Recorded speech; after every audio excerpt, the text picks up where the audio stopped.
ഒമാനിലെ ക്രൈസ്തവ ദേവാലയങ്ങളിലും ഈ ക്രിസ്മസ് ശുശ്രൂഷകളൊക്കെ നടന്നു. അവിടെ മലയാളികളടക്കം ഒരുപാട് പേര് ആ പ്രാർത്ഥനകളിലൊക്കെ പങ്കെടുത്തു. പശ്ചിമേഷ്യയിൽ സമാധാനം പുനഃസ്ഥാപിക്കപ്പെടട്ടെ എന്ന് ക്രിസ്മസ് സന്ദേശത്തിൽ പുരോഹിതർ പറഞ്ഞു. മസ്കറ്റിലെ റൂവി, ഗാല തുടങ്ങി വിവിധ ദേവാലയങ്ങളിലെ ആരാധനാ ചടങ്ങുകളിൽ നിരവധി വിശ്വാസികൾ പങ്കെടുത്തു. നിസ്വ, സോഹാർ, സലാല എന്നിവിടങ്ങളിലെ വിവിധ ദേവാലയങ്ങളിലും പ്രത്യേക പ്രാർത്ഥനാ ചടങ്ങുകളും പാതിരാ കുർബാനയും നടന്നു. Ruwi saint Peter's and saint Paul church parish ഹാളിൽ നടന്ന പാതിരാ കുർബാനയ്ക്കും ശുശ്രൂഷകൾക്കും ഫാദർ ഫിലിപ്പ് നെല്ലിവിള നേതൃത്വം നൽകി.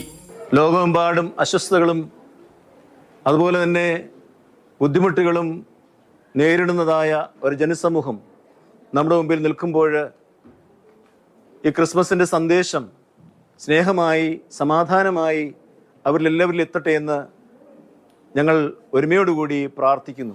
പശ്ചിമേഷ്യയിൽ സമാധാനമുണ്ടാകട്ടെ എന്ന് ഫാദർ ഫിലിപ്പ് നെല്ലിവിള ക്രിസ്മസ് സന്ദേശത്തിൽ പറഞ്ഞു.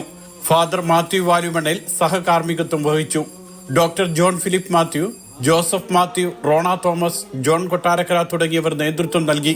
കത്തോലിക്ക സഭയുടെ നേതൃത്വത്തിൽ റൂവി ചർച്ച് കോംപ്ലക്സിൽ നടന്ന പാതിരാ കുർബാനയിലും ശുശ്രൂഷകളിലും വിവിധ രാജ്യക്കാരായ 5000-ഓളം പേർ പങ്കെടുത്തു.